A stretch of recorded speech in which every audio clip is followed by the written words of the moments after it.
In this topic, we are going to talk about correlations, regressions, and skew. Correlation. Correlation.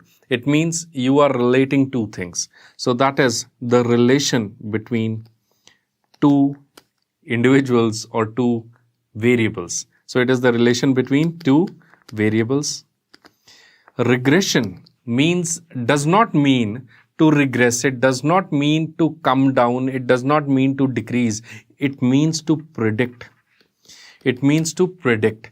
And skew is the way of not a normal distribution. Skew is not normal distribution or a non-normal distribution of data is what is called as a skew. So let's talk about the first thing, that is correlation. How do you find about correlation? See, we already talked about this in epidemiology, that presence of two things at a certain time, that is called as association. And once they both are present at the same time, if one decreases, the other also decreases, or if one increases, the other increases, that is called as correlation. So there has to be a sense of understanding between those two variables. For example, let us say I talk about your height and I talk about your weight. As your height is deemed to increase, as your height will increase, probably it is understood that the weight shall also increase. So at low height, you'll have a lower weight, and at a higher height, you'll have a higher weight. Simple understanding. So the graph will something look like this. This type of correlation is called as a positive correlation. On the other hand, if you talk about your age, and with your age, what happens to your forced expiratory volume in the first second? The forced expiratory volume in the first second. Don't you think that at a younger age, at young age group, the FEVs are pretty higher? So you'll have a higher FEV at younger age group, but as you grow old, when you will be 90 years of age, 100 years of age, or even more, the forced expiratory volumes in first second will be pretty low. So that means the graph will look something like this. At younger age, higher FEVs, and as the age increase, the forced expiratory volume is tend to decrease. This type of correlation is called as a negative correlation. So what you have learned is, you have learned two types of correlation. This is a negative correlation, or you can have a positive correlation. Let us go ahead and talk something more. So you've already learned a negative and a positive. Let us say I want to check about your length of your nose with the number of times you blink your eyes. So if you blink your eyes, let us say this is blinking of eyes and this is the length of the nose that is there. So if you blink your eyes a lot, do you think your nose is going to come out? Or if you stop blinking, the nose goes back? No. Whatever nose God has given you, it stays at the same point. So whatever blinking, you might blink 5, 10, 1500, 2000 times a minute, the nose is going to remain at the same level what God has given you. This type of correlation is called as a no correlation. There's a nonsense correlation.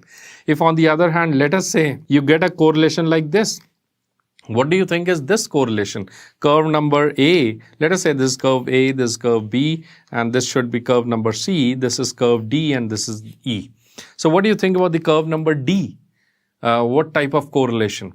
It's the same thing, don't get confused. It's the nose over here this time, and you have the blinking over here. These all are called as a nonsense correlation. They don't mean anything. Let us say now if you have the correlation something like this, that the number of times you blink your eyes and the heart rate or the respiratory rate, what do you think will happen with the heart rate and the number of times you blink your eyes?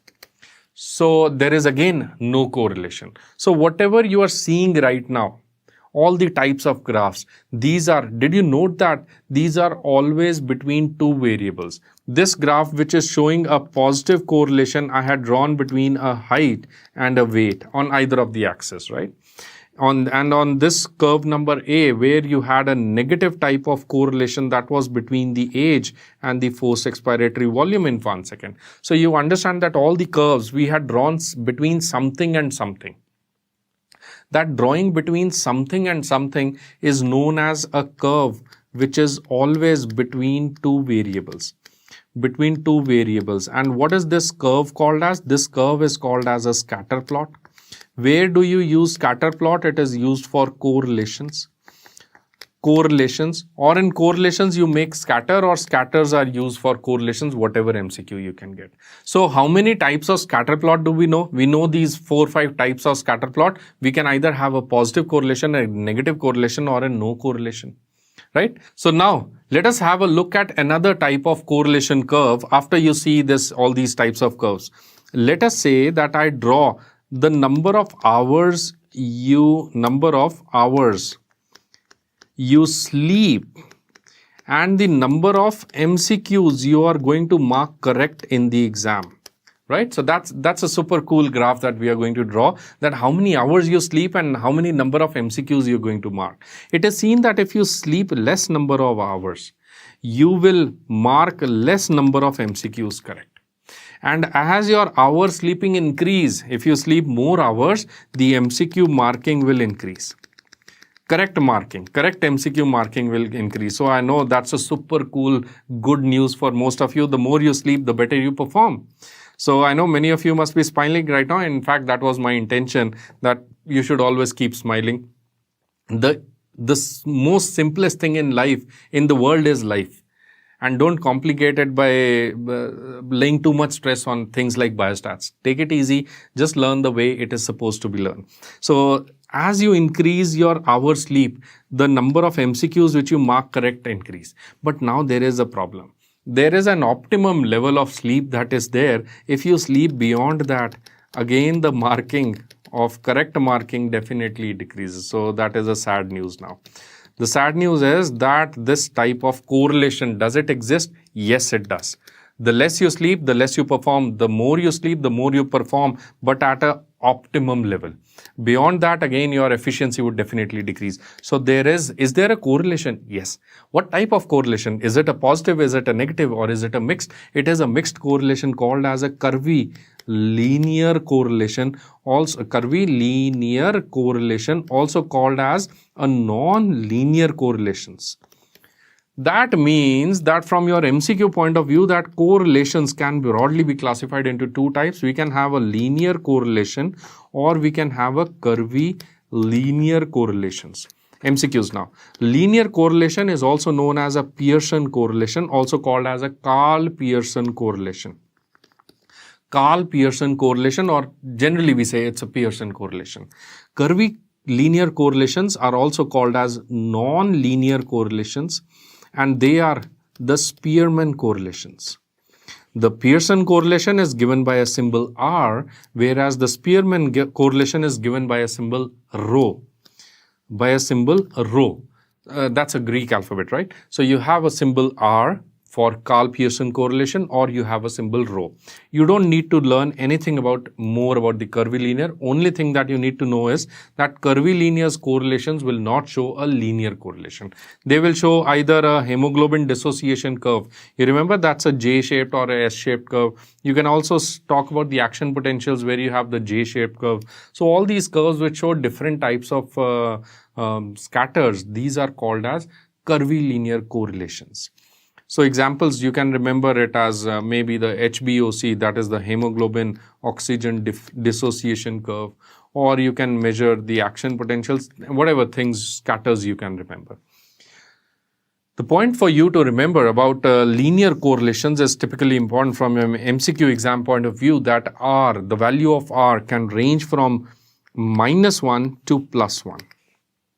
Where the value of R, -1, means a perfect negative correlation and a +1 means a perfect positive correlation. -1 means a perfect negative correlation, +1 means a perfect positive correlation. R value equal to 0, it means a no correlation. So now going back to your example, do you understand that at -1, what is the value of R? R will be -1. For this plus correlation or a positive correlation, what is the value of R? R will be +1 if it's a positive correlation, perfect positive correlation. In this blinking and nose, R will be equal to 0, R equal to 0, R equal to definitely equal to 0. right?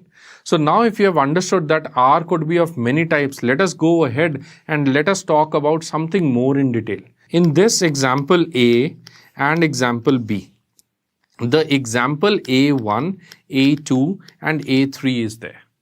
In all A1, A2, A3, you see a positive type of correlation. Can I say that it's a positive correlation and the positive correlation? The curve is uprising and it is going away from the center point. So it is uprising. It is a positive correlation. Are we okay with that? In all the other events, you can see it's a negative correlation, and a negative correlation. This somewhat looks like a zero correlation, but anyways, the B1, the B2 and the B3, I know the B3 somewhat looks like a zero correlation, but take it for granted it is a negative correlation. Okay, so I try to draw it as a negative correlation. So I basically wanted, the intention was to draw it as a negative correlation. But now there is a difference between A1, A2, A3. The difference between A1, A2 and A3 is A1 looks like it's so closely on a single line, it looks like a perfect positive correlation. That means R will be equal to +1. But over here you can see that the dispersion of data is there. What do you mean by a perfect positive correlation? Perfect means if there is 1 unit change in y-axis and the x-axis, if there is 1 unit change in the y, there is a 1 unit change in the x. That is meant by perfect positive. So usually we don't find perfect positive things, but and many things are actually there, which are perfect positive, but usually you don't find them. Talking about the A2, there might be some variables which are dependent. For example, you're talking of blood pressures and you're talking of the triglyceride levels. So higher triglyceride levels will definitely lead to more BP. That is a positive correlation. But is it that your triglyceride increases by 10 points, the BP increases by 10 points? It doesn't happen like that because it's not a perfect positive correlation. So that's what I want to tell you, that the A2, the dispersion is kind of there. So this, there are statistical ways to measure it, but somehow in the exam they might present to you this image and ask you that what is the value of R. That is what my take home message is, that I have to train you that how to find the value of R just by looking at it. Does it look like R equal to 0? No, wrong answer. Does it look like R equal to 1? Wrong answer. It looks like R is positive. R is positive, but how much positive? Let us say it is 0.7 positive. It can be 0.65, 0.69, 0.71, whatever number, but let us assume that R is 0.7. Now look at A3 curve. R looks like too much dispersed. R is positive, yes, because the whole thing is kind of going up, right? But R looks like fairly weakly positive. So R over here, let us say is 0.4. Minimum value would be 0. When the R will become 0, when the R will be equal to 0, that time how will it look like? It will look like this whole thing will be a circle kind of thing. Circle, that means they are like nonsense distribution. So that is what is R equal to 0. But over here you don't see, it's not in a circle. This thing definitely looks like it's going on the upper side. So R over here is looking like 0.4, 0.3. That is what I want you to understand. Carry home message is R equal to +1 or -1 is known as a perfect positive correlation. R more than 0.7, it is known as a strong positive correlation. 0.5 to 0.7 is known as a moderately positive correlation. Strong positive correlation, and less than 0.5 is known as a weak correlation, and less than 0.3 is known as a very weak positive correlation. Are you understanding these terminologies? That is what I wanted to explain to you, which is of course difficult right now with this platform, but that is the best you can understand that how to differentiate it just by visibly looking at. So if you just visibly look at, I can always say that this graph, it does not look like R equal to 0.3 or R 0.2. It definitely looks like a moderate or strong positive correlation. This one definitely doesn't look like moderate or strong. It looks like a weak or a moderate type of correlation. On the same basis, you can talk about R equal to -1, R equal to -0.7, R equal to -0. Now this looks like 0.1 or 0.2 maybe. I'll give it as a category 2 because it does look like something coming down. But anyways, if it's more dispersed, anyways, this all are a matter of discussion. Take home messages that can you visually differentiate between types of correlations. So if you have done that, that is all that you require to know about correlations. So now, based on the same understanding, let me take you to a slightly more advanced concept. Let us learn about the coefficient of determinations. I have taken an example of blood pressures and triglycerides. So as you can all see that as the blood pressure increases, as the triglyceride increases, the blood pressure also increases. So definitely it looks like a positive correlation. Let us say that the research was done and the R was calculated as 0.8 plus 0.8, right? What does that mean? That means there is a positive correlation between increase in your lipid profile or increase in your triglyceride, which causes an increase in the blood pressures. There is a positive correlation, right? But now the question that will arise or that may arise is, if I increase the triglyceride by 1 point, by 1 unit or by 1 point, how much will the BP increase? Or in other words, if there is 1 unit BP change, how much is because of this change in the triglyceride? So either ways, it means almost the same. This concept is given by coefficient of determination. What does it mean? Coefficient of determination can be calculated by a very simple formula. It is given by the abbreviation CD. So CD is calculated by a very simple formula, R square, and you put it in percentages. That is it. End of it. So R square percentages. So what is the CD over here? In this case, the CD you're going to calculate is 0.8 into 0.8, like 8 into 8 is 64. So you just take 64 and put into percentages. That's the end of it. That is the coefficient of determination. But what does it mean?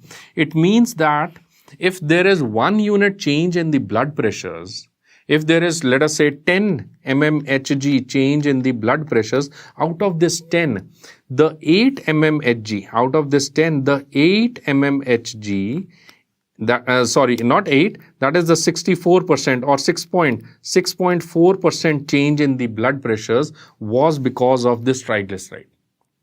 Are we getting it? That means, what does the CD mean? It means that much percentage of change of one variable is because of the change in the unit change in the another variable. So that means, let's just write down what do we mean by CD. The definition is CD is coefficient of determination. It is the percentage change. It is the percentage change in one variable which is accounted for by a unit change in another variable. That phenomena is called as a coefficient of determination. So even if you remember this definition, very good. Otherwise, simple understanding is that what is coefficient of determination? It is the percentage change of one variable which is because of a unit change of the another variable. And the formula for coefficient of determination is given by the formula R square. Next topic that we are going to do is regression. Regression. What do you mean by regression? Regression does not mean to go down. It does not mean to go down. Regression means to predict. Why do I say that regression means to predict? Let us say your height is 150 centimeters and your weight is 50 kgs. Let us say your height is 160 centimeters, your weight is 60 kgs, 170 centimeters, 70 kgs. Can you tell me my height is 180 centimeters, what is my weight? Many of you must be answering 80 kg, sir. How did you get this magical number? How did you come to know about my weight? What you did in your mind was you made a graph like this, 150, 160, 170 and 180. So over here you saw 50 kgs, then 60 kgs, then 70 kgs and your mind extrapolated it that at 180 this fellow is going to land at 80 kgs. So this extrapolation is what is called as a regression. You must have remembered from your grade 9th or grade 10th classes where you had done a linear equation. You remember the linear equation y is equal to a plus bx? That is the regression equation as well, where you extrapolate. Anyways, I don't want to scare you out that I'm teaching you mathematics grade 9 again. It's not required. Let us learn what are the MCQs you're going to get directly in your exam. MCQs are very simple. Regression means prediction. So regression can primarily be of two types. You can have a linear regression or we can have a logistic regression.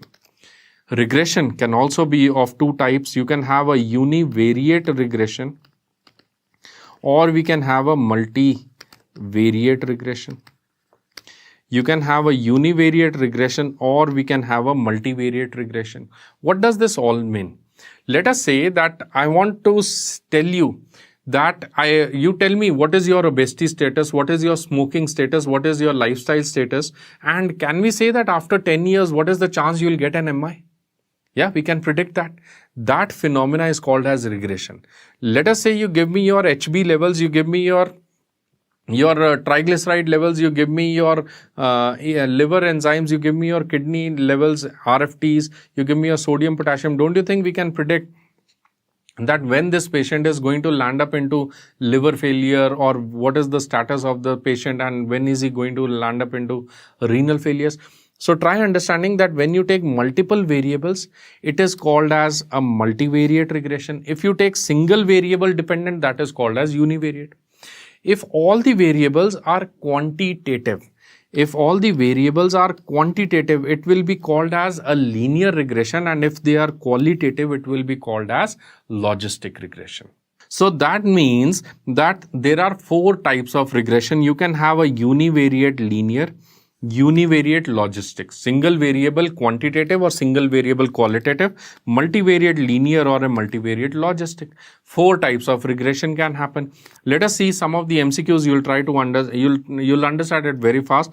That let us say you give me the GFR levels and then you tell me that when will this patient land up into a renal failure. So you are actually targeting the quantitative data. So this is a univariate linear regression. If I say that you tell me your obesity levels and I'll tell you that when this patient will get MI, yes or no, this is a univariate logistic regression. Why? Because obesity, yes or obesity, no. But if you're talking of BMI, that will be univariate linear, simple. That's what we had done in the data types, right? Next is, let us say you give me your sodium levels, serum sodium levels, urea levels, creat levels, GFR, and then we predict what happens to the renal status or number of glomerulocytes or something like this in the body. So what is this? This is a simple answer, multivariate linear regression. On the other hand, let us say I talk about the smoking status, I ask you about the obesity levels, I ask you about your family history levels, and then we predict, do you get yes MI or no MI? What is this? This is a multivariate logistic regression. Simple. Next, you should also know that there is a formula for calculating the linear regression. What is the formula for the equation for calculating the linear regression? Linear regression can be calculated by this equation, y is equal to a plus bx. So sometime your examiners will ask you that what is this y, a, b and x. Y stands for the dependent variable. I hope you all understand what is dependent, independent. Independent is the risk factor because that is independent, and dependent is the disease because disease is dependent on the risk factor. So therefore y is the dependent variable or the disease variable and x is the independent variable value. B is the regression coefficient of the independent variable. B is also known as the slope of curve. The slope of the curve of the regression equation, that is going to be defined by this B, or that slope is going to define the value of B. A is nothing but the regression constant. It is a regression variable constant. So A would be regression constant, B is the slope of curve. Couple of times you get this question on what is B in this y is equal to A plus bx. That is what you need to remember for this word on regression and types of regression. The next that we come over to is skew. What do you mean by skew? Let us say that I go to an area and my friend or my somebody very close, my junior who was doing PG, they came up with the blood pressure levels in the village. and they came up like this, that this is the blood pressure levels of the population in the village. So in this, you can see that the mean equal to median equal to mode, they all coincide. The ends never touch the baseline. So in technical terms, this is a normal distribution curve. Let us say I ask one of my very recent PGs to go and get data from the village. Now, he was the very laziest person on the earth. He lived in a very posh locality, and I asked them to get the BP levels, blood pressure levels. So what he did was he knocked his neighbor's doors and got the BP. So what BP did he get? The blood pressure levels were more towards the high side. Why? Because he lived in a posh locality. So he got data like this. So does it look like a normal distribution? Of course, it is a not normal distribution. I said, no, this A thing does not work. Let me go to my C friend. So I asked my friend C that, sir, you please go and get me data for blood pressures in the village. So what he did was, he was the most enthusiastic person on the earth. He went to the village, he went to the slum areas, he went to all the worst areas where we can ever imagine, and he got the blood pressures from there. So technically, he got all the blood pressures from the low areas.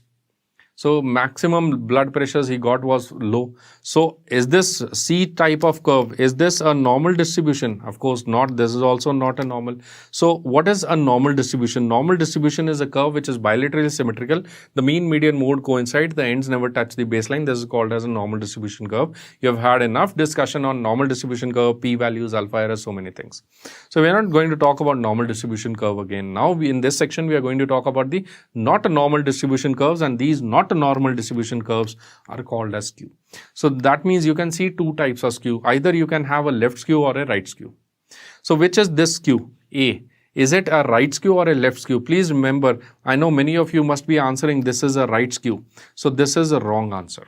It is not a right skew. Please remember, always remember the foot. Remember where the feet are. Remember where the tail is. If the tail is on the left side, this is called as a left skew. If the tail is on the right side, it is called as a right skew. Do not do this mistake. It is not a right skew, the above one. You watch for the tail. Please remember, you watch for the tail. You watch for the tail. Watch for the tail, and based on watching for the tail, you're going to define whether it's a left skew or it is a right skew. So very good. You already know that it is a left skew or a right skew. Next MCQ. Next MCQ is that what happens to the median or the mode or the mean in these cases. So this is a right skew and you have a left skew, right? So you want to classify what is happening to the mean, to the median, to the mode. So very simple. Just look at the screen right now. Mean, the median and the mode. I have written them alphabetically. When you open a dictionary, what comes first? M-E-A-N or M-E-D-I-A-N or M-O-D-E? The first word that will come is M-E-A-N. Followed by that, you have the M-E-D-I-A-N. Followed by that, you have the mode. So I have written them alphabetically. Don't try to be over smart and do the left and right. So please remember, you put them all alphabetically, and now it is very simple.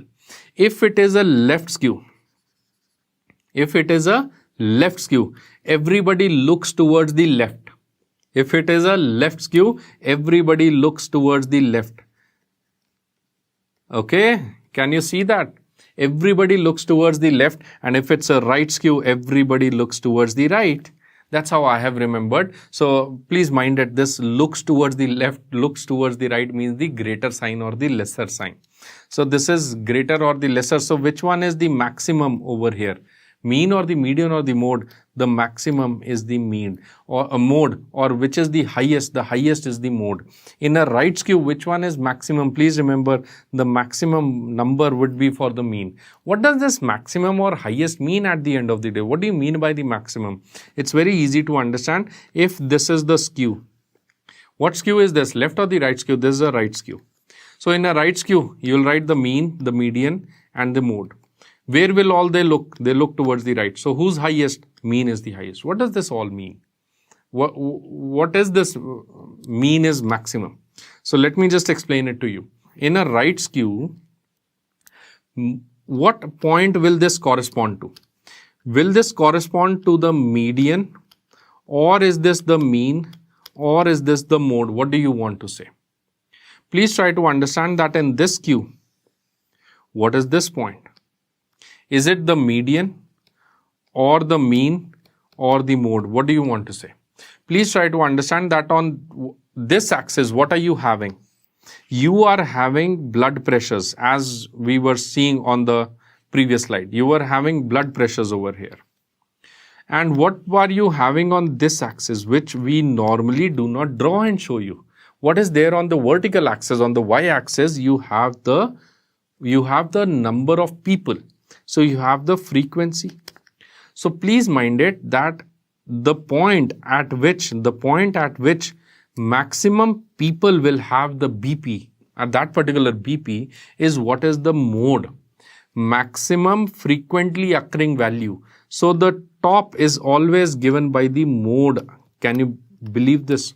That the center point where the hilltop is, that is always the mode. What is mode? Mode is the frequently occurring value. That means that this particular BP, let us say this BP was 110 systolic blood pressure. Maximum population was hovering around the mode.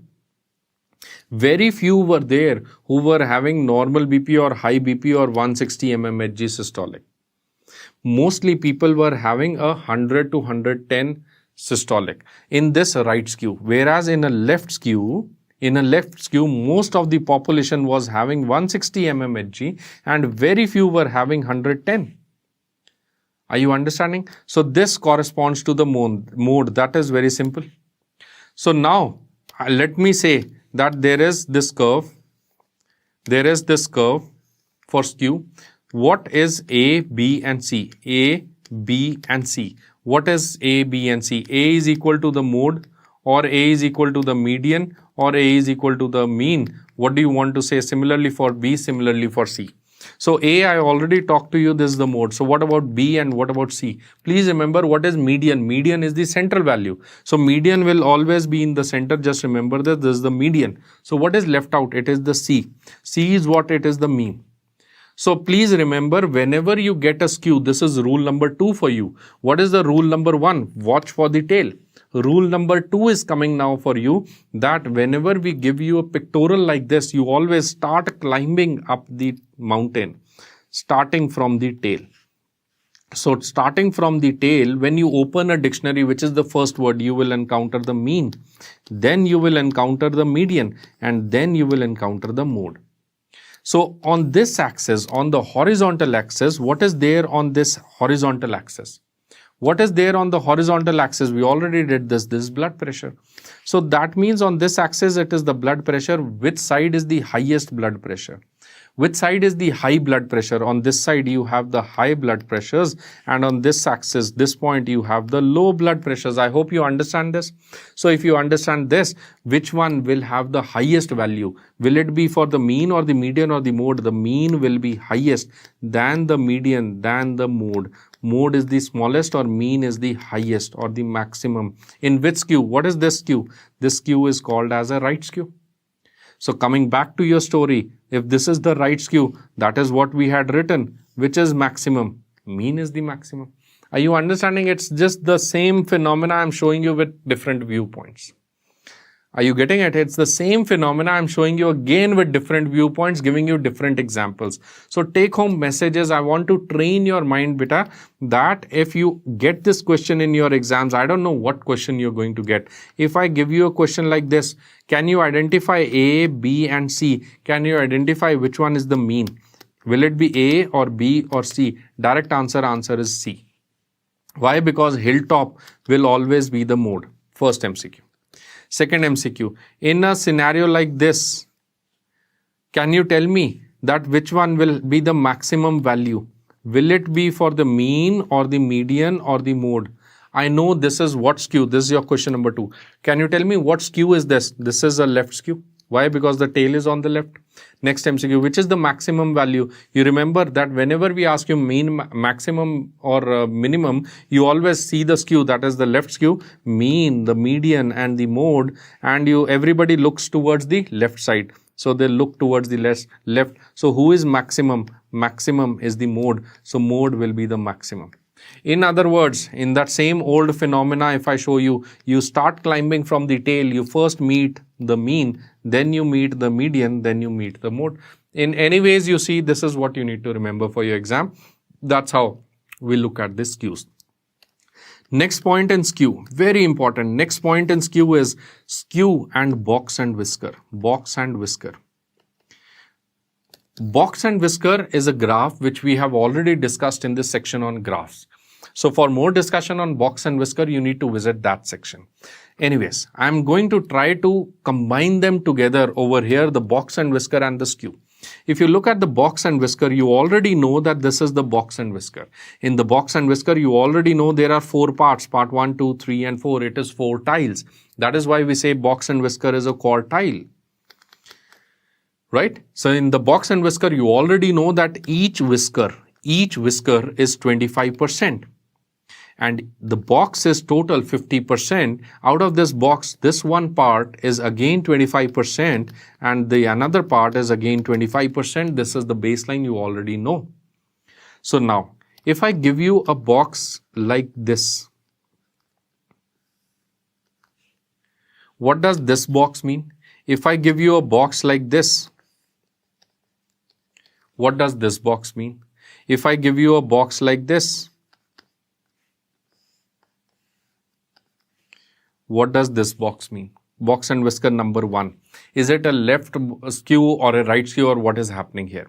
Please try to understand that now in this box and whisker, you already note that this is 25 and the box is 50%, right? So 75% population is already on the lower side. Why lower side? Because conventionally, if nothing is mentioned, this is always taken, left side is always taken as a low side, right side is always taken as a high side. If nothing is mentioned and this is your box and whisker, this is always taken as a low side and this is always taken as a high side. What do you mean by high and low? High and low of what? High and low of that particular variable. That particular variable, you're going to talk about high and low. Right? So the value of that variable. So in this box and whisker, in the first type of box and whisker, you already see that this is the skew and it forms something like this. I hope you understand, because maximum population is going to be within this area, 75%, and only 25% is left out. So what is this skew? Where is the tail? The tail is on the right. So what is this skew? This is a simple right-sided skew. Don't you think this was so simple all the time? You didn't have to apply any brains over here. Let's see the next type. You already know that by convention, we always take this as the higher side of the values, this as the lower side of the values. So if I draw a probability distribution over here, it will be something like this. So most of the population is where? In the higher side of the value. So very few will be on the lower side of the value. So this is what type of skew? This is a left skew. Why a left skew? You remember, because the tail is on the left side. So this is how you correlate a skew with a box and whisker. It was so easy. Let us look at this type of box and whisker. In this, you can see that the median is pushed towards some lower side. So you see that the population 50% is going to lie here and remaining 50% is in this area, like remaining 25% and very few are over here. So that means this population is something like this. So this cannot be commented on because there is a deviation in the median. There is a median which is deviated. So we cannot comment on these type of skews. So many times students just get overthinking and they ask me, sir, that's a book is there that is mentioning this type of, you can't comment everything just by seeing, right? So that's how the mathematics would be, use of mathematics would be. So anyways, come to this now. Now I tried to show you that this is a skew. What type of skew? This was actually a right skew. Right skew, also called as a positive skew. So now just rotate this like this. Try to see it like this. Make your neck like this or make the phone like this. So if you rotate this in this fashion, can it be something like this? This is the low side, right? This is the low side. and this is the high side, and this is the high portion of the box and whisker, right? So now, can you see that maximum will be something like this? So it is technically a right skew only, but this is how many times they will give you the box and whisker. So again, you see that majority of the values will be on lower side. So if the majority of values are on lower side, just imagine the mode be on lower side. So automatically you will get an answer, this is a right skew. So that is how many times the examiners try to confuse us and how to relate a positive skew with a negative skew. Let us take an exercise, and can you tell me what is this type of skew? This type of skew. In this skew, if nothing is mentioned, this is taken as higher values. So mostly the values are on like this. So what is this skew? This is a left skew. So what is this skew? This is a left skew, also called as a negative skew. So with that, you finish this topic on understanding of skews, correlations and regressions. These are the points you need to remember, and these are very frequently asked in many of the institute exams, central institute exams.